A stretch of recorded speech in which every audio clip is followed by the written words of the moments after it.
परम पूज्य गुरुदेव के चरणों में सभक्ति नमन।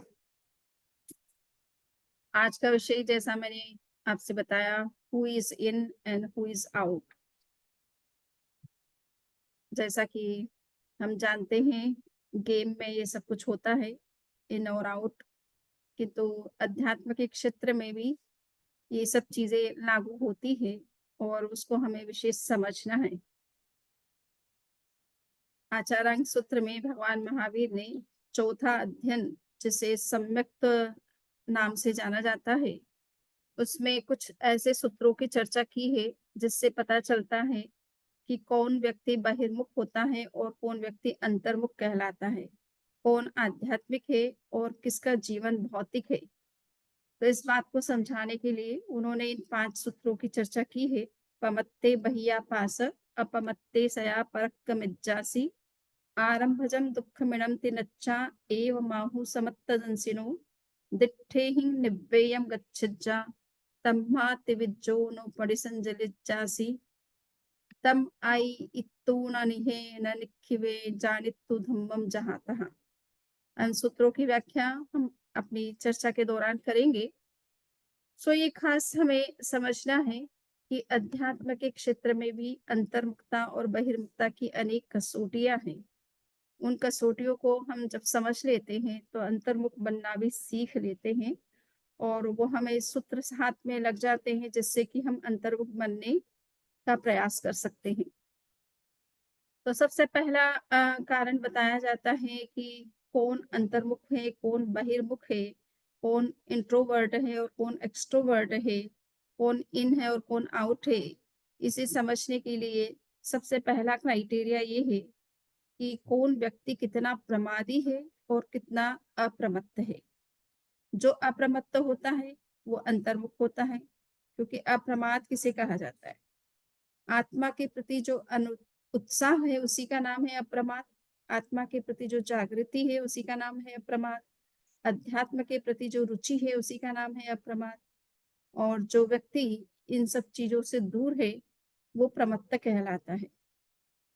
यद्यपि वो बाह्य जगत में बहुत एक्टिव आपको नजर आ सकता है, बहुत कुछ करता है, कोई नींद या आलस्य नहीं है उसके जीवन में, परंतु उसकी जो वृत्ति है वो बहिर्मुख है। केवल बाह्य जगत में ही उसका इंटरेस्ट है। भौतिक जो सुख और सुविधा के साधन है उन्हीं को प्राप्त करने का वो निरंतर प्रयास करता है। किंतु आध्यात्मिक दृष्टि से उसकी क्या प्रगति होनी चाहिए, उसका क्या लक्ष्य होना चाहिए, किस तरह से उसको प्रयास उस दिशा में भी कुछ प्रयत्न करना चाहिए, क्या अचीव करना चाहिए, इस विषय में उसका चिंतन एक तरह से जीरो होता है। तो जो प्रमादी व्यक्ति है वो एक तरह से अध्यात्म के क्षेत्र में बहिर्मुख माना जाता है, आउट माना जाता है। और जो अंतर्मुख होता है उसे इन कहा जाता है, इंट्रोवर्ट कहा जाता है। So when one becomes aware of his spiritual growth and makes sincere efforts for that, he is introvert, and opposite to it is extrovert. So introvert और एक्सट्रोवर्ट की एक हमारे सामने क्राइटेरिया आ गया, एक मापदंड जिसे हम कहते हैं, जिसके आधार पर हम अपने आप को मेजर कर सकते हैं, जस्ट चेक कर सकते हैं कि हम कितना अपना समय जो है आध्यात्मिक क्रियाओं में लगाते हैं और कितना समय हम बाह्य जगत में लगाते हैं, बाह्य लक्ष्यों को प्राप्त करने में लगाते हैं। इसके अलावा भी कई इस तरह के बाह्य मापदंड हैं जिनको हम देख सकते हैं कि हम अंतर्मुख हैं या बहिर्मुख हैं। तो यहाँ पर कुछ पॉइंट्स इंडिकेट किए गए हैं। जैसे कि इंट्रोवर्ट होता है वो बहुत चिंतनशील होता है, हर बात को बहुत सोच विचार करके गंभीरता उससे चिंतन करके उस किसी विषय में अपना निर्णय लेता है। सारे जो positive negative pros and cons जो है उन पर विचार करता है और तब जा करके कोई एक्शन करता है। तो ये इंट्रोवर्ट की पहचान होती है कि वो बहुत चिंतनशील होता है, मनन करता है, चिंतन मनन मंथन करता है और उसके बाद ही किसी तरह के कंक्लूजन पर आता है। दूसरा है कि जो इंट्रोवर्ट होता है, he may need to think before speaking. वो जरूर कोई बात भी कहता है तो सोच विचार कर कहता है, चिंतन पूर्वक कहता है, हर किसी तरह की भाषा का प्रयोग नहीं करता है, बड़ा विवेकपूर्ण उनकी भाषा होती है, बड़ी कहना चाहिए कि शालीन जो है वो लैंग्वेज होती है। उनकी भाषा में बड़ा संयम होता है और हर बात को कहते समय वो पूरी तरह से कैसे उचित शब्दों का प्रयोग करना चाहिए, किस चीज़ को कहने के लिए, उसके प्रति उनकी पूरी जागरूकता होती है। और ये हम आचार्य ऋषि महाप्रज्ञ जी के लाइफ को देख महाश्रमण जी के लाइफ को देख सकते हैं। वो जब कभी किसी से कोई बात करते हैं या किसी तरह का डिसीज़न लेते हैं तो बड़ा सोच-विचार करके, चिंतन-मनन करके और तुरंत कोई बात को जवाब जल्दी से नहीं देते हैं।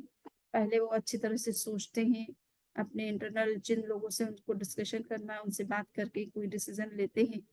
और बोलने में बड़ा सीमित शब्दों का प्रयोग करते हैं, बड़े जागरूक होकर के शब्दों का प्रयोग करते हैं। अगर उनको स्टोरी भी कोई कहना है, तो वो स्टोरी भी हम जानते हैं कि कोई स्टोरी जो कही जाती है, वो बहुत पास्ट की कुछ ऐसी बातें, कहानियाँ होती हैं जिनके हम साक्षी नहीं होते हैं।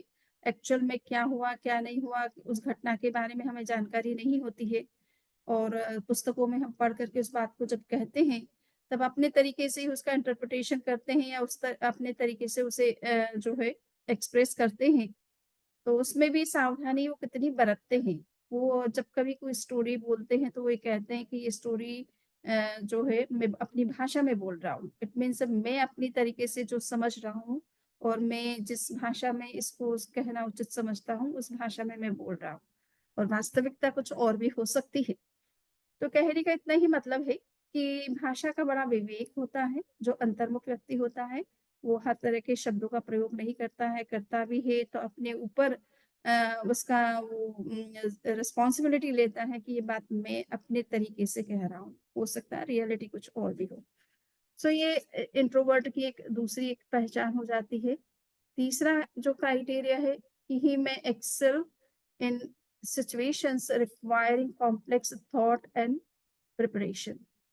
तो कभी-कभी कुछ ऐसी सिचुएशंस होती है जिसमें कि बहुत कुछ गहराई से सोचने की आवश्यकता होती है या डीपली उसका एनालिसिस करने की आवश्यकता होती है। तो और या पूरी तरह से उसके पहले उस डिसीज़न पे आने से पहले अच्छी प्रिपरेशन भी होनी चाहिए। कोई बात का हम मान लीजिए अनाउंसमेंट करते हैं या कुछ भी करते हैं, तो उसमें भी पूरा हमारे सावधानी होनी चाहिए कि हम जो बात कह रहे हैं वो हम फुलफ़िल कर सकेंगे कि या नहीं कर सकेंगे। हम उस फ़ील्ड में जो हमें करना चाहिए वो हमारी करने की पूरी तैयारी है या नहीं है। तो इस तरह की बातों में वो सावधान रहते हैं, जागरूक रहते हैं। कुछ इस तरह के अनाउंसमेंट नहीं करते जिनको कहते हैं कि वो नेताजी का जो है दावा एक तरह से। नेता लोग जिस तरह से चुनाव के समय में बड़े-बड़े दावे करते हैं जनता के साथ साथ सामने और जब वोट मिल जाते हैं, पोज़ीशन मिल जाती है, फिर भूल जाते हैं कि उन्होंने जनता से क्या दावे किए थे, वो कितना फुलफ़िल कर रहे हैं या उस डायरेक्शन में क्या वो एक्शन ले रहे हैं। तो इस तरह की बातें अंतर्मुख व्यक्ति नहीं करते हैं। वो बड़े सोच समझ कर के कोई बात कहते हैं। दावा भी अगर करते हैं, क्लेम करते हैं, तो वो भी चिंतनपूर्वक करते हैं। He may prefer to spend more time in solitude, but also enjoys close companionships. तो इंट्रोवर्ट जो होता है वो ये करता है कि वो ज़्यादा एकांत में रहना पसंद करता है, परंतु इसका मतलब ये नहीं है कि कुछ जो उनके अपने साथी हैं या पारिवारिक जन हैं या नियर डियर वन्स हैं या जिनसे उनके रिलेशन अच्छे होने चाहिए तो उनके साथ वो बैठता-उठता नहीं है, ऐसी बात भी नहीं है। उनके साथ भी अच्छा रिलेशन रखता है, किंतु ज़्यादा अपने में रहने का भी प्रयास करता है, ताकि अपने बारे में जो कुछ उसे सोचना है, करना है, वो भीड़ में तो वो नहीं सोचा जाता है, दूसरों के साथ हम बैठे हैं तो दूसरों की ही बातें की जाती है या उनकी कोई टॉपिक होते हैं, उस पर कोई डिस्कशन होता है। हम अपने पर्सनल जो टॉपिक्स होते हैं उनको हम जो है ओपनली दूसरों के साथ डिस्कस नहीं करते हैं, एकांत में बैठकर उन पर विचार कर सकते हैं। सो ये इंट्रोवर्ट की कुछ साइन्स हैं कि वो किस तरह के व्यक्ति होते हैं, उनमें क्या विशेषताएँ होती हैं। इसके अलावा एक्सट्रोवर्ट के भी कुछ इस तरह के साइन हैं, वो बिल्कुल ही ऑपोज़िट आपको दिखाई दे रहे हैं कि वो किस तरह से होते हैं और कुछ चीज़ें ऐसी होती हैं जो दोनों में कॉमन होती है। तो कॉमन वाइज़ देखते हैं कि ईदर में excel in many situations by using personal strengths. तो ये अपनी मतलब कोई भी चीज़ में अपना जितना अच्छा एफर्ट डाल सकते हैं, अपनी ओर से ये प्रयास करते हैं, और ये दोनों तरह के व्यक्ति हो सकते हैं। एक्सट्रोवर्ट व्यक्ति अपने फील्ड में डालेगा, इंट्रोवर्ट अपने जो है काम में, अपने फील्ड में अच्छा प्रयास कर सकता है। ईदर मे बी शाय और lake confidence in social situations. तो समटाइम्स ये हो सकता है कि जो इंट्रोवर्ट होते हैं, ज़्यादा अगर वो इंट्रोवर्ट हो जाते हैं, तो उनके अंदर कुछ शाइनेस भी आ जाती है और कुछ lack of confidence in social situation भी देखने को मिलता है। तो वो थोड़ा-सा उस सीमा तक कम से कम इंट्रोवर्ट ना बने, जब हमारा लाइफ अगर सोशल है। स्पिरिचुअल है तो कोई बात नहीं है, किंतु अगर सोशल लाइफ से हम जुड़े हुए हैं, सोशल हमारी रिस्पॉन्सिबिलिटी है, हमारे रिलेशंस हैं, हमारे अपने बिज़नेस वगैरह है, तो उस फील्ड में हमारा कॉन्फिडेंस कहीं लूज़ नहीं होना चाहिए और either may be very proficient and hence high self esteem on and have high self esteem. So कुछ ये भी है कि हमें अपने काम में बहुत दक्षता होनी चाहिए, कुशलता होनी चाहिए, काम को किस तरह से अच्छी तरह से कर सकते हैं और सेल्फ एस्टीम होते हैं यानी अपने आप को थोड़ा कुछ मानते हैं कि हम कुछ हैं। तो ये दोनों तरह के व्यक्तियों में इस तरह की चीज़ें पाई जा सकती हैं और एक्सट्रोवर्ट जो है इंट्रोवर्ट की जो हमने क्वालिटीज़ डिस्कस की है, वो जस्ट आप देख रहे हैं कि कुछ बिल्कुल अपोज़िट टाइप की उनका नेचर होता है। सो ये इंट्रोवर्ट और एक्सट्रोवर्ट के बहुत सारे इस तरह के एक्सटर्नल हमारे पास में कुछ इस तरह के मेजरमेंट्स भी हैं, साइंस भी हैं, जिनके आधार पर हम चेक कर सकते हैं कि वेदर मेरी टेंडेंसी जो है वो किस तरह की है। दूसरा है कि जो इंट्रोवर्ट होता है उसकी मानसिकता, उसकी सोच, उसकी समझ में कितना अंतर होता है एक्सट्रोवर्ट की तुलना में। तो यहाँ पर जैसे भगवान महावीर ने कहा कि आहारम दुःखमनम तिनच्चा एव माहु सम्मत्तदंसिनो। जो सम्यक्तदर्शी होता है, जो तत्व को सही ढंग से समझ करके चिंतन करता है कोई भी चीज के ऊपर, वो व्यक्ति अपनी जो प्रॉब्लम्स है उसका उसके लिए दूसरे को ब्लेम नहीं करता है। तो यहाँ पे आप देख रहे हैं sign, stop blaming others for your problems. वो अपनी हर प्रॉब्लम्स के लिए, अपने हर समस्या के लिए दूसरों को ब्लेम नहीं करता है, बल्कि अपने आप को ही ब्लेम करता है या अपने भीतर ही उसका एनालिसिस करता है कि उसकी कहाँ कमी रह गई है जिससे ये प्रॉब्लम क्रिएट हुई है। So one who considers violence as the root cause of his sorrow is introvert and opposite to it is extrovert. तो इंट्रोवर्ट जो होता है वो ये देखता है कि उसके जीवन में अगर दुख है, तकलीफ है, तो उसका कारण क्या है और वो ये समझ लेता है कि कहीं ना कहीं मैंने ऐसा कोई बिहेवियर दूसरों के साथ किया है जिसने उसको हर्ट किया है, किसी तरह से हार्म किया है, तो इसलिए मेरे जीवन में भी उसका परिणाम देखने को मिलता है या मिल रहा है। तो ये इंट्रोवर्ट व्यक्ति जो होता है वो सेल्फ एनालिसिस में ज़्यादा इंटरेस्ट रखता है और किसी भी ट्रबल के लिए, प्रॉब्लम्स के लिए, इश्यूज के लिए दूसरों को ब्लेम नहीं करता है, बल्कि स्वयं के अंदर उसका क्या रीजन हो सकता है, कहाँ क्या कमी है इसको वो देखने का प्रयास करता है। भगवान महावीर ने आचार्य सूत्र में ही एक जगह ये बात कही भी है कि बंध पमुखो तुच्छत्थेव, और ये प्रतिदिन हम अरहत वंदना में इसका संगान भी करते हैं इस आगम वाक्य का। तो इसमें जो बात कही गई है वो यही है कि बंधन और मोक्ष मनुष्य के अपने भीतर ही है। दूसरा कोई उसे बंधनग्रस्त नहीं बनाता है और दूसरा कोई उसको मुक्त भी नहीं कर सकता है। मुक्ति भी का को प्राप्त करना है तो उससे खुद को प्रयत्न करना होगा और वो अगर बंधन में है, किसी तरह की तकलीफ है, किसी तरह की प्रॉब्लम्स है, इश्यूज है, कुछ भी समस्या है, तो उसका कारण भी वो स्वयं है। हम बाहर में परिस्थितियों को कभी-कभी ब्लेम करते हैं, कभी किसी दूसरे व्यक्ति को जो उसका उस समस्या में निमित्त कारण बन जाता है, तो हम उसको ब्लेम करते हैं। किंतु अगर हमारी वृत्ति इंट्रोवर्ट है, हम अंतर्मुख है, अध्यात्म और तत्व को अच्छी तरह से समझते हैं, तो हम उसके कारण को अपने भीतर ही खोजने का प्रयास करते हैं। कभी-कभी वो कारण इस जन्म का नहीं होता है, पिछले कई जन्मों का होता है और उसका पता नहीं होता है। तो ऐसी कई घटनाएँ भी आपको देखने को मिलेगी कि जो वर्तमान में कुछ ऐसा समस्या आती है और उसका कारण वर्तमान में नहीं मिलता है और जब अतीत के लाइफ को देखा जाता है, तो पता चलता है कि वो कारण अतीत में हुआ है। हमने कुछ ऐसा व्यवहार किसी और के साथ किया है, जो वर्तमान में हमारे साथ ऐसा मिसबिहेव करता है।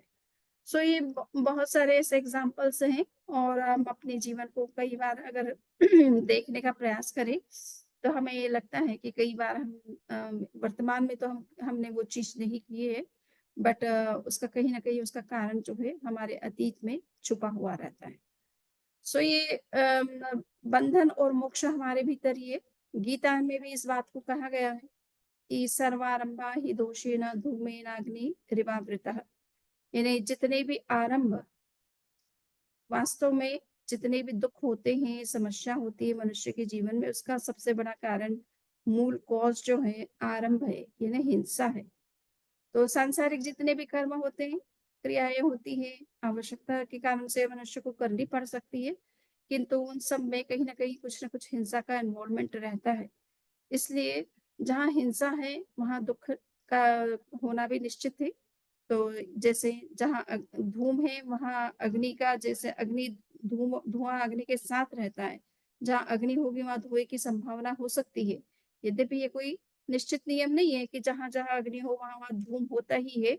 ये हम तर्कशास्त्र में काफ़ी इस चीज़ को चर्चा करते हैं कि अग्नि जहाँ-जहाँ है, वहाँ धूम का होना कोई निश्चित नहीं है। किंतु हाँ, जहाँ-जहाँ धूम होता है, धुआँ होता है, स्मोक होता है, वहाँ निश्चित रूप से कोई न कोई अग्नि अवश्य होगी। तो अगर धुआँ दिखाई दे रहा है, दुःख दिखाई दे रहा है, समस्या दिखाई दे रही है, कठिनाइयाँ दिखाई दे रही है लाइफ में, तो निश्चित रूप से उसके का कोई न कोई कॉज़ होना चाहिए और वो कॉज़ कहीं न कहीं हमारी द्वारा की गई छोटी-बड़ी जो है, वो नेसेसरी अननेसेसरी वायलेंस उसका कारण बनती है। सो हिंसा जो है वो दुःख का कारण है और इसलिए जब कभी जीवन में दुःख होता है तो ज़्यादा अच्छा रहता है कि हम उसके पीछे रहे हुए हमारे उन एक्शंस को देखें जिसने किसी तरह का किसी प्राणी का हर्ट किया है, हार्म किया है, किल किया है, वायलेट किया है। सो उसी के कारण से वो समस्या हमारे लाइफ में आती भी है। सो कहने का इतना ही मतलब है कि दुःख समस्याएँ जितनी भी मनुष्य के जीवन में आती है, बाह्य परिस्थितियाँ उसमें कारण बन सकती हैं, निमित्त बन सकती हैं, बाह्य व्यक्ति भी निमित्त बन सकता है, किंतु या प्राकृतिक परिस्थितियाँ भी जो है कैलेमिटीज़ भी उसका कारण बन सकती है। पर वो सब निमित्त कारण हैं, मूल में हमारा आंतरिक जो कारण है, वो हमारे अपने ही ऐसे कर्म हैं, जिनका परिणाम, जिनका फल हमें इन परिस्थितियों के योग से हमें देखने में आता है और हम परिस्थितियों को ही मूल उसका कारण समझ बैठते हैं और फिर उनको ही कोसते रहते हैं। अपने अंदर वो जो परिवर्तन लाना चाहिए, वो हम नहीं लाते हैं। सो ये अंतर्मुख व्यक्ति जो होता है, वो एक कोशिश करता है कि अपने स्वयं का परिष्कार करने की कोशिश करता है, किसी और को ब्लेम नहीं करता है। तीसरा जो कारण बताया गया है कि भगवान महावीर ने कहा दिट्ठिहिं निव्ययम् गच्छित्य, यानी व्यक्ति को दृष्ट पदार्थों के साथ में निर्वेद का जो है वो अभ्यास करना चाहिए। निर्वेद का मतलब होता है अनासक्ति। अ, अनासक्ति का जितना अभ्यास होता है, उतना पदार्थ के साथ में हम उलझते नहीं हैं। उपयोग करना वो कोई बुरी बात नहीं है, किंतु उपयोग के साथ-साथ में जो हमारा पदार्थ में के प्रति जो हमारा अटैचमेंट होता है या उन पदार्थों के कारण से हमारे जीवन में जो उलझनें बढ़ती है या समस्याएँ उत्पन्न होती है, हम उनसे मुक्त रह सकते हैं। तो ये दिट्ठिहिं दृष्ट दृष्ट का मतलब है जो दिखने वाले जो पदार्थ हैं, भौतिक पदार्थ हैं, क्योंकि जो दिखता है वो तो भौतिक पदार्थ होता है। जो नहीं दिखता है, आत्मा तो दिखती नहीं है, वो अदृष्ट तत्व कहलाता है। तो अदृष्ट का हमें चूँकि जल्दी से ये होता है कि पता नहीं हम अदृष्ट के रूप में हम आत्मा को देखते हैं या नहीं देखते हैं और देख पाएँगे, नहीं देख पाएँगे, किंतु बाह्य जगत तो हमें दिखाई दे रहा है। बाह्य सुख के साधन जो हमें दिखाई दे रहे हैं, बाह्य संसाधनों से हमें किस तरह का सपोर्ट मिलता है, ये हमें पता चल रहा है। तो हमारी दृष्टि जो है वो दृष्ट के प्रति ज़्यादा रहती है, बजाए कि आत्मा के प्रति होती है। The one who uses material stuff and comforts but is not attached to them is introvert and opposite to it is extrovert. तो जो व्यक्ति बाह्य पदार्थों में का उपयोग ही नहीं करता बल्कि उनसे अटैचमेंट भी उसका हो जाता है, उससे अटैच्ड होता है, तो वो इंट्रोवर्ट वो एक्सट्रोवर्ट होता है और इससे अपोजिट यानी जो पदार्थ का उपयोग करता है किंतु साथ-साथ में किसी तरह का अटैचमेंट मोह नहीं रखता है, ममता नहीं रखता है, तो ऐसा व्यक्ति इंट्रोवर्ट कहलाता है। कई बार ये होता है कि कुछ लोग धर्म के प्रति आस्था रखते हैं और धर्म का आचरण भी करते हैं, किंतु जब आप मंदिर में जाते हैं या कहीं इस तरह के धार्मिक स्थल पर जाते हैं तो अगर उनको सुनने का या जानने का प्रयास करें, तो कभी-कभी जो धार्मिक दिखते हैं वो भी मंदिर, मस्जिद इसलिए जाते हैं कि उन्हें कुछ पाना है। तो वो व्यक्ति दिखने में बाहर से धार्मिक है, किंतु भीतर से वो इंट्रोवर्ट नहीं है, वो एक्सट्रोवर्ट ही कहलाता है।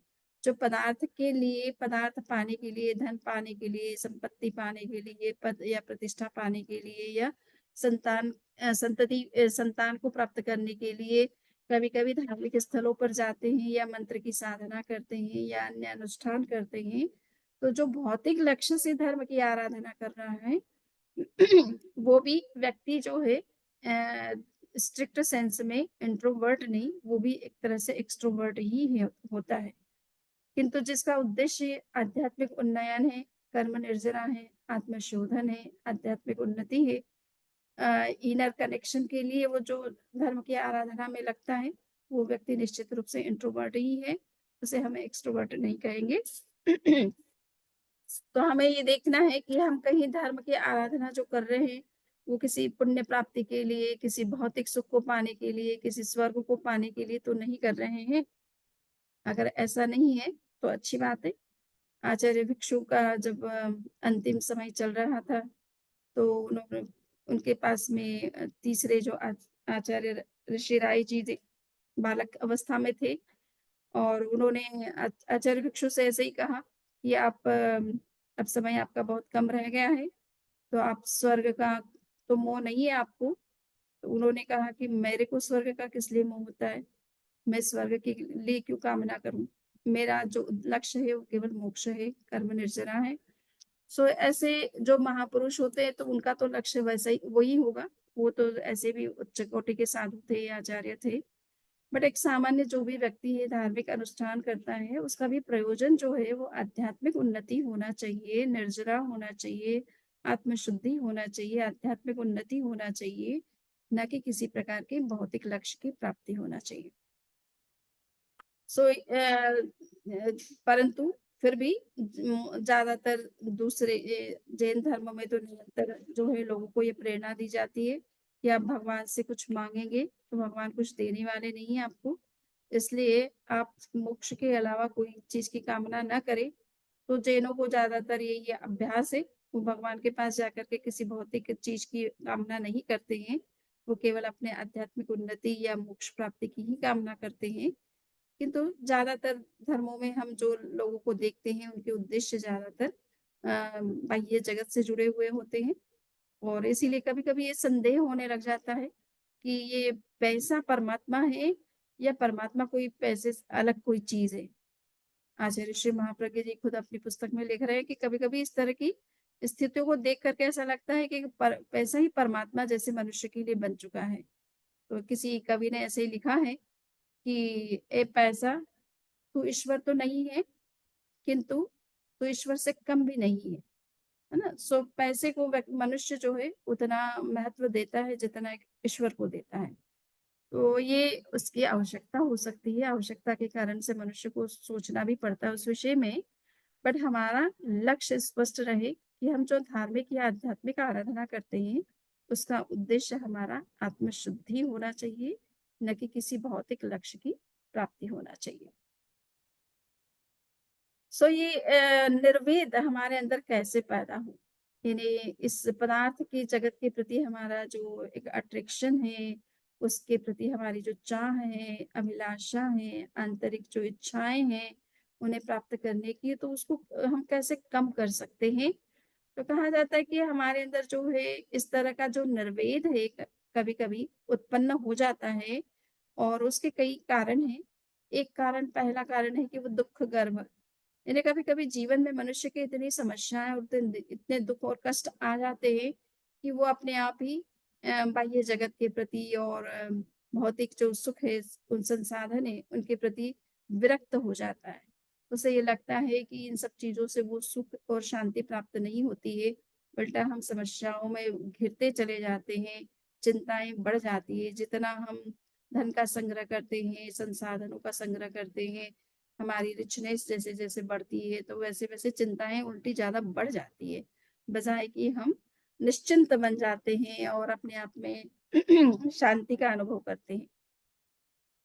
एक बार मैंने कुछ बच्चों को कहा कि आप प्रोजेक्ट वर्क करिए, इन्हें कोई अच्छी स्टोरी खोज करके लाइए, जो तुम्हें अपीलिंग लगती है। तो एक बच्चा जो है स्टोरी खोज करके लाया और वो स्टोरी मुझे बहुत ही अच्छी लगी। उस बच्चे ने कहा कि एक मछुआरा था, जो मछली पकड़ता था। कुछ समय के लिए कुछ घंटे वो मछली पकड़ने में अब लगाता था और मछली का व्यापार करता था। और थोड़ा बहुत समय वो जो है बोटिंग के लिए करता था, यानी यात्रियों को एक नदी के इस पार से उस पार ले जाने का काम करता था।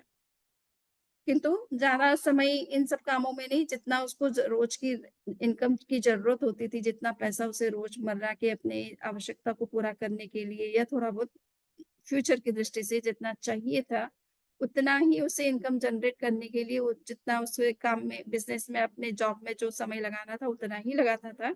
शेष टाइम वो आराम करता था अपना।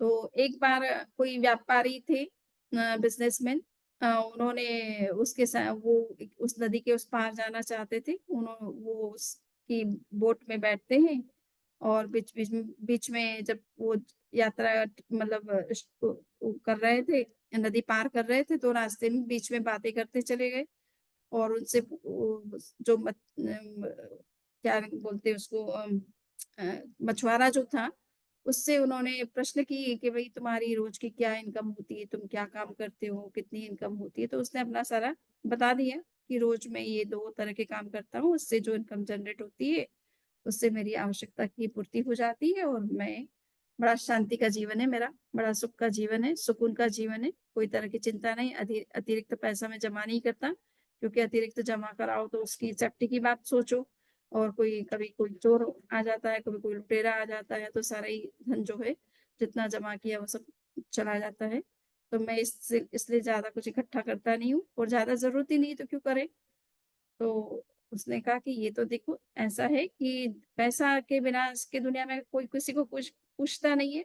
अपने रिलेटिव्स भी जो है वो तभी तक अपने पास में नज़दीक आते हैं जब तक आपके पास में कुछ पैसा है और आपको प्रतिष्ठा भी समाज में तभी मिलती है जब आपके पास में रिचनेस होती है, संसाधन होते हैं और ऐसे इस दुनिया में फिर इस केवल सामान्य व्यक्ति को, गरीब व्यक्ति को कोई पूछने वाला नहीं है। सो थोड़ा बहुत अपना इनकम को बढ़ा सकते हो, तुम्हारे पास समय है, तुम रेस्ट करते हो, आराम करते हो और अपना घर में रहते हो, इसकी अपेक्षा काम करना अच्छा रहता है।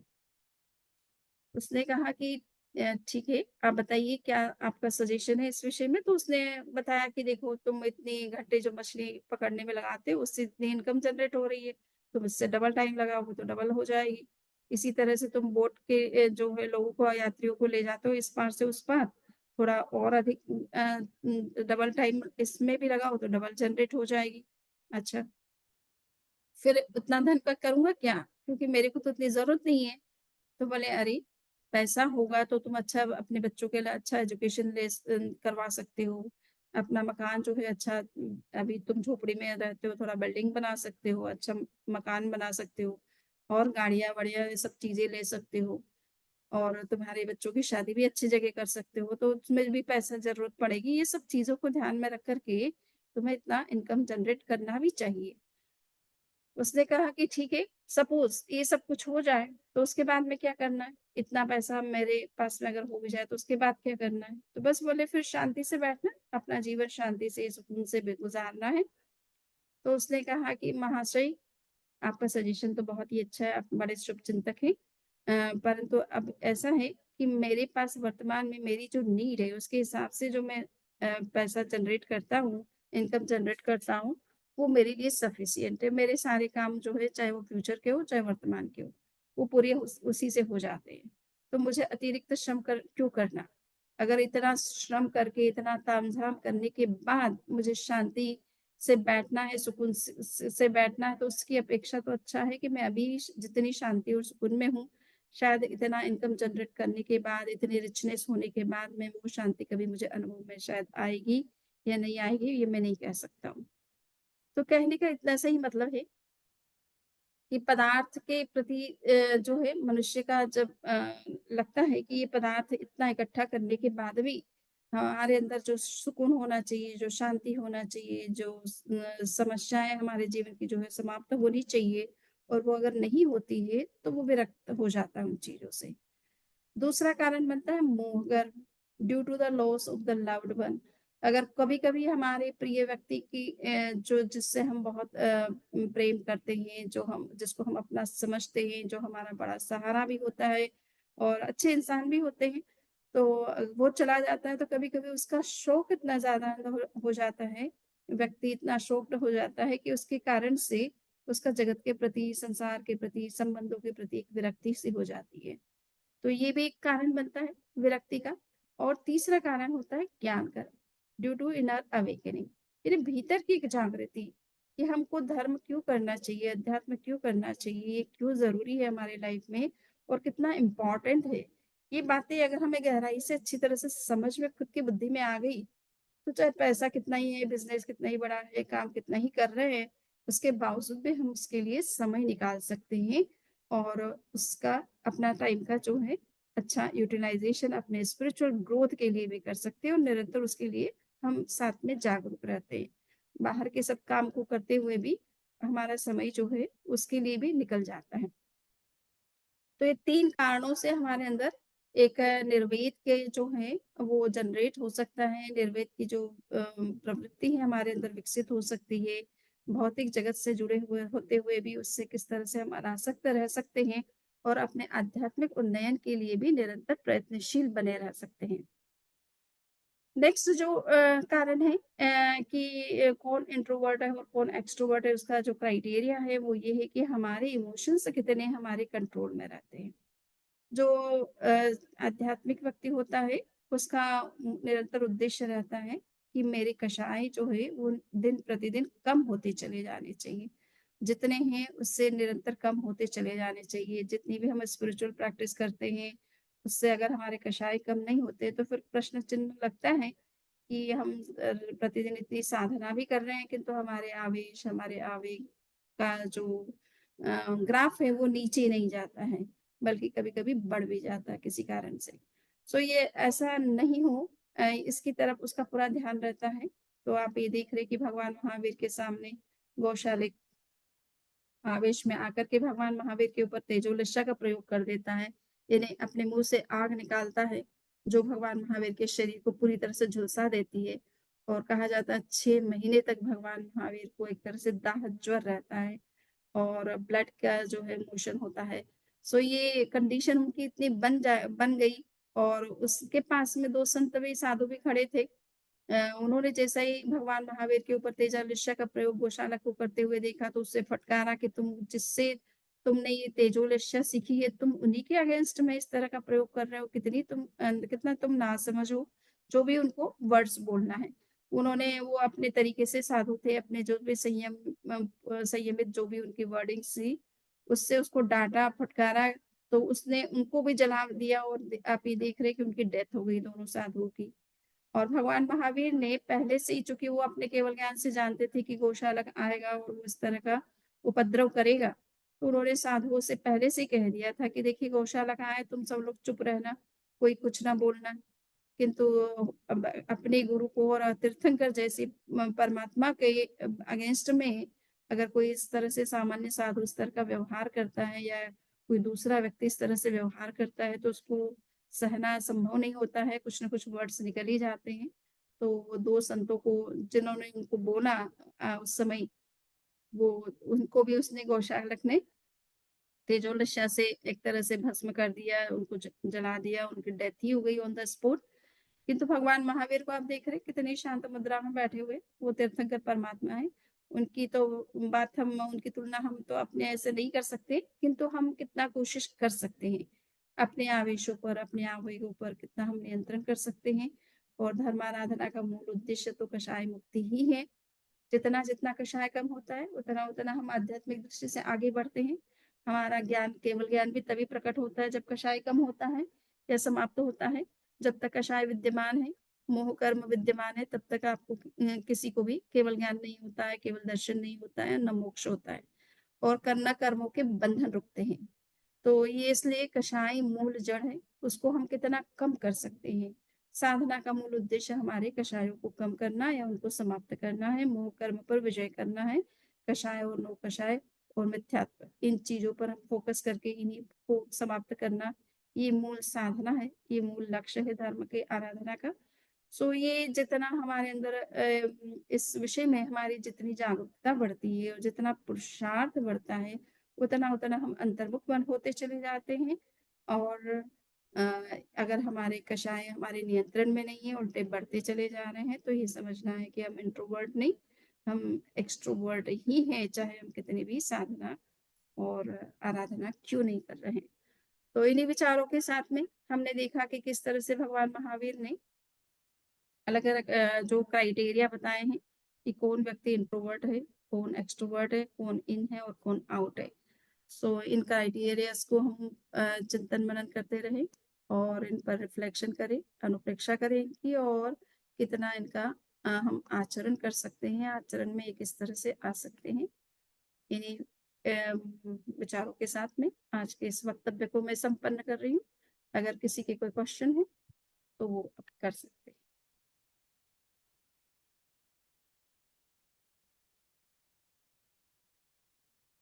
सो सभी नमामि अनम्यूटेड नमस्वामी। हाँ, यस। मोक्ष के लिए बताया कि भाव ध्यान जरूरी है। हुँ, लेकिन अगर ध्यान में भाव नहीं हो, तो भाव उल्टे सुल्टे आते रहे, हुँ, तो हुँ, वो ध्यान सही है। और दूसरी तरफ अगर भाव ऊंचे हो, ध्यान नहीं लगता और बार बार वो मिच्छा में दुकड़िम करके अपने को फिर भाव पे ले आता है, तो कौन सा सही होता है मोक्ष मार्ग के लिए? अ, ओके। एक तो मैं पहला वाला जो स्टार्टिंग का पॉइंट है, उसको एक बार आप थोड़ा-सा वापस रिपीट करें ताकि जैसे मुझे कोई आदमी ध्यान में बैठा है, हुँ, लेकिन हुँ, ध्यान में विचार सब उल्टे सुल्टे आ रहे हैं, ध्यान करेक्ट। नहीं लग रहा, हाँ, हाँ, हाँ। तो ध्यान उल्टा सुल्टा आता है। तो एक तो ये स्थिति हुई। दूसरी स्थिति है, एक आदमी कोई भाव ध्यान करने की चेष्टा करता है, ध्यान नहीं लगता, लेकिन हुँ, भाव उसके बहुत ऊंचे है। हुँ, तो जब हुँ, भी भाव उल्टे सुल्टे कुछ इधर उधर भटकता है, तो मिच्छा में दुक्कड़म करके फिर अपने को भाव को तुरंत अच्छे लाने की चेष्टा करता है। तो यस। इस स्थिति में कौन सी ज्यादा स्थिति सही है? देखिए, तो भाव शुद्धि मूल इम्पोर्टेंट है। हम्म, ध्यान का भी उद्देश्य भाव शुद्धि है। अगर ध्यान करने से उल्टे-पुल्टे विचार आ रहे हैं, नेगेटिविटीज़ जनरेट हो रही है, हम्म, तो उसको छोड़ देना ज़्यादा उचित होता है।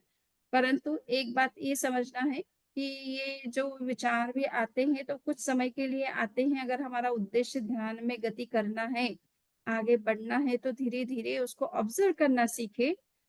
उसमें इन्वॉल्व ना हो, तो धीरे-धीरे वो विचार भी शांत होने लगते हैं। परंतु अगर आप उससे डिस्टर्ब हो रहे हो, तो अच्छा है कि आप सहज रहें, उसमें जितनी भाव शुद्धि ज़्यादा से ज़्यादा रह सकती है, उसी पर ज़्यादा अटेंशन रहना चाहिए। वो चाहे ध्यान करके करके रहे, चाहे बिना ध्यान के भी रहे। वो मूल बात है। लक्ष्य तो हमारा भाव शुद्धि होना चाहिए। भाव शुद्धि में हाँ, ज्यादा। तो वो अच्छा है। कभी-कभी कुछ लोगों को उससे नेगेटिविटीज़ ज़्यादा जनरेट होती है पर वो होता क्या है कि हम जब ध्यान में प्रवेश करते हैं, तो हमारा चित्त जो है, वो इतने आवर्स से तो हम कुछ न कुछ टॉपिक पर सोचते ही रहते हैं और पूरी लाइफ में इसी तरह से करते रहे, तो दिमाग को सोचने की आदत पड़ गई है। या और वो जब खाली हो जाता है या वो एंगेज नहीं है किसी काम में, तो कुछ जो चीज़ें नहीं आनी चाहिए, वो भी दिमाग में आती रहती है। बिल्कुल। पर कुछ समय अगर किसी को ध्यान में आगे बढ़ना है, तो उसको ऑब्ज़र्व करना वो जब सीख जाता है, तो धीरे-धीरे विचार शांत होने लगते हैं। जो अंदर के कचरा है, वो एक तरह से निकलता है। आचार्य श्री महाप्रज्ञ जी इसको कहते थे कि अकूर्डी होती है। अकूर्डी को जब तक छेड़ते नहीं, तब तक बाहर में अपने को दुर्गंध का पता नहीं चलता है। किंतु जब उसे छेड़ते हैं, उसको हटाने की कोशिश करते हैं, तो उसमें से दुर्गंध निकलती है। तो फिर ये क्या हम अकूर्डी को एज़ इट इज़ रहने दें? उसको हटाएँ नहीं वहाँ से। नहीं हो तो वैसे सकता। ही हमारे अंदर भी नेगेटिविटीज़ और ये सब उल्टे-पुल्टे विचार भी अंदर में हैं, संस्कार हैं वो। अगर आप ध्यान में वो निकलते हैं, तो ये सोचिए कि वो एक प्रकार से कैथार्सिस प्रोसेस हो रही है। यानी वो विचार आपके निकल रहे हैं। जस्ट आप ऑब्ज़र्व करिए, किंतु उस डायरेक्शन में आप कुछ आगे सोचना शुरू ना करें। जस्ट ऑब्ज़र्व करने की कोशिश करें, तो धीरे-धीरे वो अंदर का जो कचरा है, वो निकलना शुरू होता है और फिर धीरे-धीरे हमारा चित्त निर्मल होने लग जाता है और ध्यान में तो गति प्रयास होने लग करते जाती रहना है। हाँ, ध्यान में गति होने लग जाती है। तो इसलिए ध्यान को ऐसा सोच कर के नहीं छोड़ना है कि इसमें ऐसा होता है इसलिए ध्यान नहीं करना। ध्यान तो अच्छे उद्देश्य ध्यान का उद्देश्य तो आत्म साक्षात्कार है और अंदर के कषायों को समाप्त करना है और आचार्य ऋषि कहते थे कि ध्यान के द्वारा ही कषाय को कम कर सकते हो आप। आप त्याग नहीं कर सकते हो कषाय का। आप उसका परिमार्जन कर सकते हो, परिष्कार कर सकते हो और वो ध्यान के द्वारा होता है। तो जैसे-जैसे ध्यान में गहरे में उतरते हैं, वैसे-वैसे अपने आप कषाय शांत होने लग जाते हैं। तो ये समझना है कि किस व्यक्ति के लिए कौन-सा ज़्यादा सूटेबल है, ये भी होता है क्योंकि ध्यान सभी को नहीं लगता है या फिर पेशेंस नहीं रहता है इतना। तो वो भी आपको जो तरीके से भाव शुद्धि ज़्यादा महसूस हो, वो प्रयत्न करें। कुछ लोगों को जाप से होता है, किसी को ध्यान स्वाध्याय से होता है, प्रवचन श्रवण से होता है, सामायिक आदि का अनुष्ठान करने से रहता है। उसमें ज़्यादा इन्वॉल्व हो अपना। वंदा में मेरा एक प्रश्न है हुँ, कि हम व्यावहारिक लाइफ में जब बोलते हैं और कोई आदमी गलत बोल रहा है, हुँ, अब हुँ, हमारे पास दो सिचुएशन है, या तो हम वहां से चले जाएं उठ के क्योंकि हमको अच्छा नहीं लग रहा है और हुँ, वो हमको मालूम है कि ये गलत है, हुँ, और दूसरा ये है कि हम उसको वहां पे डिस्कस करके करेक्ट करने की कोशिश करते हैं। अगर उसको कोशिश करते हैं तो उसमें दो प्रश्न होते हैं, या तो वो समझ जाता है कि ये मैं गलत हूँ, और हुँ, या वो जिद्दी स्वभाव का है, वो उसके ऊपर बहस करता है और उससे एक सिचुएशन, गंभीर सिचुएशन खड़ी हो जाती है। ये कंपनियों में प्राय होता है जब मीटिंग्स होती हैं और ये इस तरीके की बात होती है। तो हुँ। प्रैक्टिकल लाइफ में हमने देखा है कि ये सिचुएशन ग्रेव सिचुएशन होती है। We are thinking in the benefit of the company, but the management is so egoistic that hmm, they hmm, want to hmm, keep hmm. their word. Yes. तो अब इसमें जो है 2 छोटी-छोटी स्टोरी सुनाना चाहूँगी। आपको ये देखना है कि पहली बात है कि हमारा उद्देश्य कोई भी बात को कहने का है, वो समस्या का समाधान करना है, समस्या बढ़ाना नहीं है, ठीक है? और दूसरा है कि व्यक्ति को भी देखना ज़रूरी है कि व्यक्ति कैसा है। अगर वो व्यक्ति कोई सुनने वाला नहीं, समझने वाला नहीं, ज़िद्दी स्वभाव का है और जो हमारे कहने पर भी कुछ क क बदलने वाला नहीं है, तो ऐसे व्यक्ति से थोड़ा बात करने में भी हमको सावधानी बरतना है। पर जहाँ तक आपका बिज़नेस या कंपनी का सवाल है, आपके अंडर में अगर इस तरह के कोई व्यक्ति वर्कर्स हैं या कलीग्स हैं या जो भी है, अगर आप उसको नहीं इंडिकेट करेंगे तो ये भी तो सही नहीं है, कंपनी के हित में नहीं है। सो और फिर आपका अधिकार भी अगर आप उस कंपनी के मालिक हैं, बॉस हैं, तो आपको कहना भी पड़ेगा। ऐसा चुप रहना भी सही नहीं होता है। इसके लिए मैं आपको जैसे ज्ञाता धर्म कथा की एक कथा है कि वहाँ एक हाथी जंगल में बैठा हुआ था, आराम कर रहा था। और सूंड फैला करके जस्ट आँखें खोलता है, बंद करता है, इस तरह से अपना आराम की रेस्ट की कंडीशन में था। पास में 2 गिरगिट खेल रहे थे, खेल नहीं रहे थे एक्चुअल में वो लड़ रहे थे। सो और जब 2 जने लड़ते तो एक थोड़ा स्ट्रॉन्ग होता है, एक थोड़ा वीक होता है और उस जो वीक था वो अपने बचाव के लिए देख रहा था कि वो स्ट्रॉन्ग जो है उसको बार-बार अटैक कर रहा था, तो उसने अपने बचाव के लिए हाथी की सूंड के 2 होल देखे तो उस एक होल के अंदर घुस गया। दूसरा उसको पकड़ने के लिए उस पर प्रहार करने के लिए वो भी उसके अंदर घुस गया और हाथी इतना बौखला गया क्योंकि हाथी ने देख तो लिया था कि गिरगिट खेल रहे हैं, पर वो चुपचाप रहा, न्यूट्रल रहा, उदासीन रहा जिसको कहते हैं। तो उदासीनता भी कभी-कभी बहुत खतरनाक हो जाती है, चुप रहना भी कभी खतरनाक हो जाता है, समस्या उल्टी बहुत बढ़ जाती है उसके कारण से। तो जिस समय पे एक्शन जहाँ आप साधु नहीं हैं, आप गृहस्थ हैं, आपकी कुछ ज़िम्मेदारी है और कुछ कंपनी के आप मालिक हैं या आपको कुछ रिस्पॉन्सिबिलिटी दे रखी है, तो आप उस गलत आदमी को सिक ठीक ना करें, ऐसा भी नहीं होता है।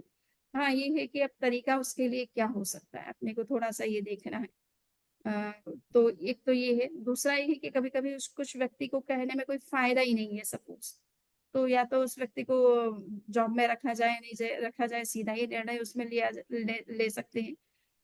बाकी मूल बात है कि अगर ऐसे व्यक्ति से अगर कहने से कुछ ज़्यादा समस्या बढ़ती है, तो उसमें भी थोड़ा सावधानी से काम लेना ज़रूरी होता है। कभी-कभी साइकोलॉजिकल तरीके काम में आते हैं या कभी कुछ इस तरह के जॉब में किस तरह की अपॉर्च्युनिटी उसको देना चाहिए, नहीं देना चाहिए, इसका थोड़ा विवेक रखना ज़रूरी होता है।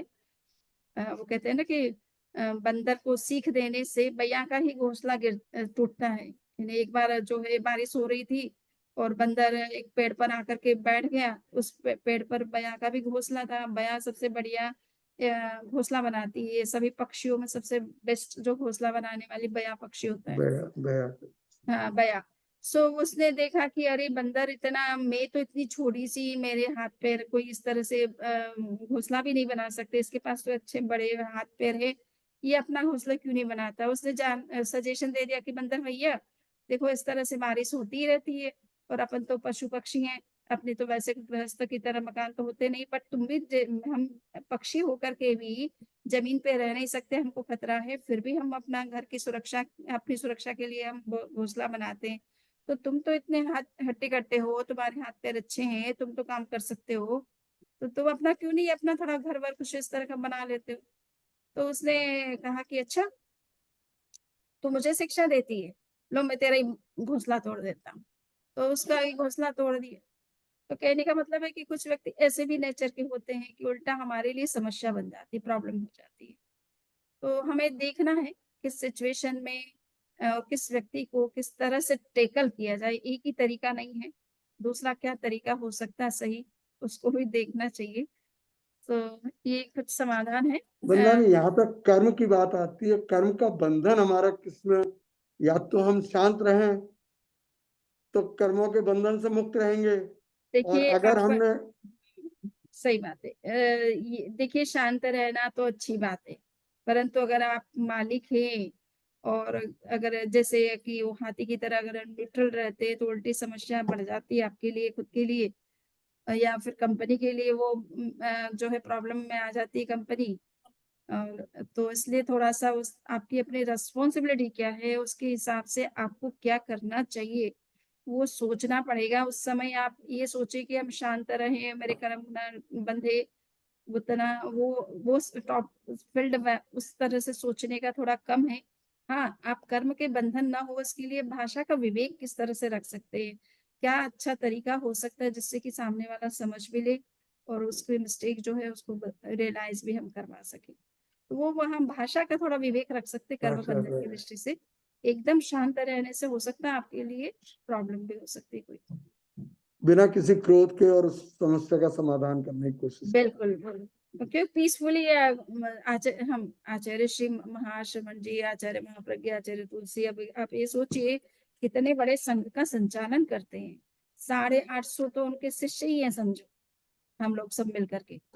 अब इतने लोगों की समस्याओं को सुनना, सुलझाना, उनको समाधान देना, और इतना बड़ा समाज, इतनी संस्थाएं समाज में तो उन सबके समस्याओं को सुनना और इतना पीसफुली डील करना, ये कोई इजी तो नहीं है।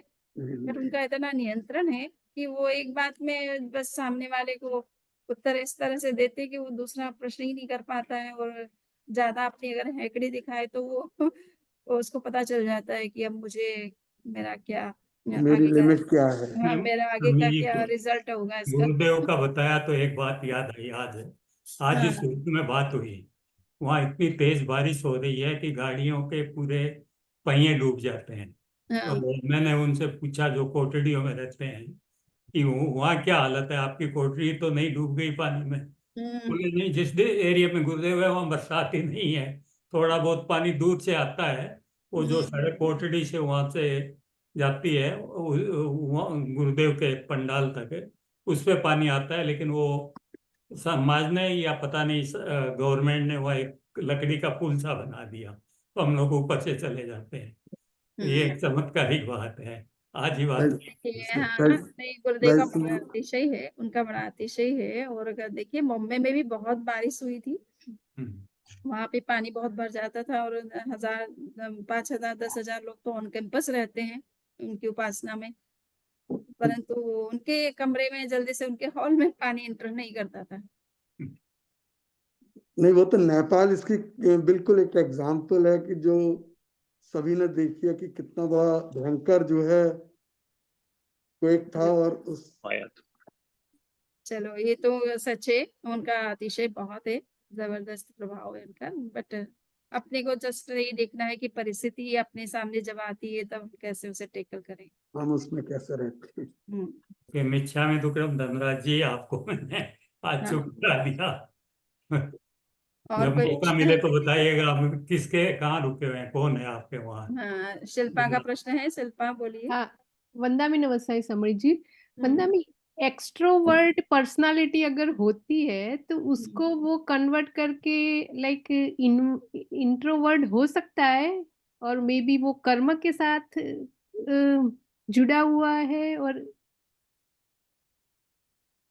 कर्म के साथ जुड़ा हुआ है, ये एक्सट्रोवर्ट है अगर, तो उसको थोड़ा इंट्रोवर्ट है ना, स्पिरिचुअलिटी में भी उसको अपना इंटरेस्ट जगाना चाहिए, उस चीज का ज्ञान करना चाहिए कि वो भी आखिर मैं बाहर की चीजों को जितना इम्पोर्टेंस दे रहा हूँ, तो ये स्पिरिचुअल चीजें भी इतने लोग जो प्रैक्टिस करते हैं तो उसे उसको समझने का थोड़ा प्रयास करना चाहिए। अगर कभी कभी नॉलेज की कमी के कारण से या इस तरह की संगति नहीं मिलने के कारण से व्यक्ति कभी कभी बहिर्मुख रह जाता है, बट अगर उसे थोड़ा जानकारी उसकी इम्पोर्टेंस समझ में आने लग जाए तो धीरे धीरे वो उस तरफ बढ़ने भी लग जाता है। तो यूं तो आज भगवान महावीर ने श्रावक के जो 12 व्रत दिए हैं, उन्होंने कोई भी जो है गृहस्थ के जीवन से जुड़ी हुई चीजों को कहीं रिस्ट्रिक्ट नहीं किया है, किंतु कहाँ किस सीमा तक उसको नहीं जाना है, इस तरह से उनके जीवन में एक बैलेंस क्रिएट किया है 12 व्रती जीवन शैली के द्वारा, कि जो उसके लिए जरूरी नहीं है, इम्पोर्टेंट नहीं है, एक तरह से हार्मफुल भी है, तो उन चीजों को वो कैसे अवॉइड कर सकता है। तो ये एक बैलेंसिंग लाइफ है जिसमें इंट्रोवर्ट भी है और एक्सट्रोवर्ट भी है, यानी अपना सोशल लाइफ भी वो जीता है, तो उसका कोई मनाही नहीं है कि उसको कोई शादी नहीं करना है या अपने परिवार नहीं का पालन पोषण नहीं करना है या बिजनेस नहीं करना है, बस गलत काम नहीं करने कुछ। वंदामी नमस्ते। वंदामी नमस्ते। ठीक, तो मंगल पाठ। वंदामी सुख साता। वंदामी नमस्ते। जैसे हाँ, आपने फरमाया, वंदामी आपने फरमाया कि भी दीक्षा लेते। हाँ, हेलो, इस पर हाँ, कौन बोल रहा है, बोलिए। वंदामी मैं बोल रहा हूँ। हाँ, ये आपने फरमाया दीक्षा लेने के टाइम में भावधारा इतनी उच्च होती है कि 7वां गुण स्थान आ जाता है, आ लेकिन जाता है। मेरे विचार से सबको नहीं आता होगा, क्योंकि अनुभवी भी दीक्षा लेते हैं तो उनको तो वो तो पहले गुण स्थान में ही रहेंगे, वो 7वें में पहुंच ही नहीं पाते वो तो। हाँ, तो वो देखिए सब चीजों के ना, कोई भी बात कही जाती है तो उसको सापेक्ष अर्थ में समझना है, रिलेटिव सेंस में ही लेना है। कुछ कुछ एक्सेप्शन हर चीज में होंगे, है ना, हाँ, सभी चीजों में कुछ ना कुछ एक्सेप्शन आपको मिलेंगे, तो ऐसा कोई भी प्रिंसिपल आपको नहीं मिलेगा कि बिल्कुल वो यूनिवर्सल हो, सबके केस में समान रूप से लागू होता हो, ऐसा नहीं है। हाँ, परंतु मैक्सिमम जो लेते हैं वो वैराग्य भाव से लेते हैं, तीव्र भावना के साथ लेते हैं, तो उस समय में वो स्थिति बन जाती है। तो ये अंगार मर्दन आचार्य भी बन गए, वो तो अनुभवी थे। अब अभी का तो जो पहला ही गुण स्थान रहता है वो सात्विक का, वो तो उसको सात्विक कभी आना ही नहीं, दूसरा ही नहीं आना है, तो नित्य दृष्टि सात्विक रहती कब है। आएगा उसको। शमनी जी, तो एक्सट्रोवर्ट ज्यादा बेटर इंसान होगा कि इंट्रोवर्ट? देखिए, तो एक्सट्रोवर्ट जो है वो एक्सट्रोवर्ट होने का मतलब इतना ही है कि आपकी प्रेजेंट लाइफ में आपकी क्या जो नीड है बेसिक, उसको फुलफिल करना, यही उद्देश्य है एक्सट्रोवर्ट होने का। बट मूल में तो इंट्रोवर्ट है। जितना आपका इनर स्पिरिचुअल ग्रोथ होगी उतना ही आप आगे बढ़ेंगे। इवन कभी कभी बाह्य दृष्टि से भी अपने आप ग्रोथ होने लग जाती है, जो स्पिरिचुअली इवॉल्व होता है भीतर से, उसको बाहर में भी कोई कठिनाई नहीं होती है, कोई समस्या नहीं होती है, धन संपत्ति कुछ भी चाहिए तो उसमें भी कोई कमी नहीं रहती है उसके। हाँ, मनुष्य को थोड़ा बहुत अपना उचित प्रयास तो करना ही पड़ता है, परंतु वो बहुत इजीली उसे मिल जाती है। तो इसलिए इंट्रोवर्ट तो मेन हमारा उद्देश्य होना चाहिए, किंतु उसके पीछे हमारा लक्ष्य ये नहीं होना चाहिए कि हम कोई रिचनेस हमें पाना है या कोई हमारा जो मटेरियल जो गोल है वो अचीव हमें करना है। हमारा स्पिरिचुअल ग्रोथ की दृष्टि से ही हम उसको करें। कुछ लोग पुण्य पुण्य का बहुत करते हैं, कुछ ट्रेडिशन से पुण्य पर बड़ा बल देती है, तो पुण्य प्राप्ति भी हमारा लक्ष्य नहीं होना चाहिए। हमारा लक्ष्य केवल मोक्ष, कर्मों से मुक्ति, दुखों से मुक्ति, बंधन से मुक्ति, यही हमारा लक्ष्य होना चाहिए। पुण्य तो आपने कई बार पा ही लिया, और वर्तमान में आप पुण्य के कारण से ही तो इतने जैन बने हुए हो, है ना। अब इस पुण्य का कुछ उपयोग करो अपने स्पिरिचुअल ग्रोथ के लिए, तो वो तो अपने आप अचीव होता है, उसके लिए हमें प्रयास नहीं करना है। हमें जो प्रयास मूल करना है वो अपने स्पिरिचुअल ग्रोथ के लिए करना, उसके लिए मूल एफर्ट करना है। ये बाह्य चीजें तो अपने आप मिल जाती है उस व्यक्ति को। अब आचार्य श्री सपोज इतना बड़ा संघ लेकर के चल रहे हैं, हम तो सोचते हैं कि कोविड के टाइम में भी उन्होंने कहीं बिहार अपना रोका नहीं, अपना जो टारगेट था, जो उनकी डेट थी कि कहाँ मुझे कहाँ पहुंचना, तो इतने भयंकर कोविड के टाइम में भी वो पूरे इतने बड़े संघ को लेके चल दिए और उनकी व्यवस्था में कोई कमी नहीं हुई कहीं पे, है ना। सो अब जो स्पिरिचुअली ग्रो करता है उसको कहीं कोई दिक्कत नहीं होती है, उसको तो समय पे जो चाहिए सो मिल ही जाता है। मध्याह्न वंदनामि शम्य जी, मध्याह्न वंदनामि। चत्तारि मंगलम अर्हन्तां वंदनामि सिद्धा मंगलम साहु मंगलम केवली उन्नतो धम्मो मंगलम।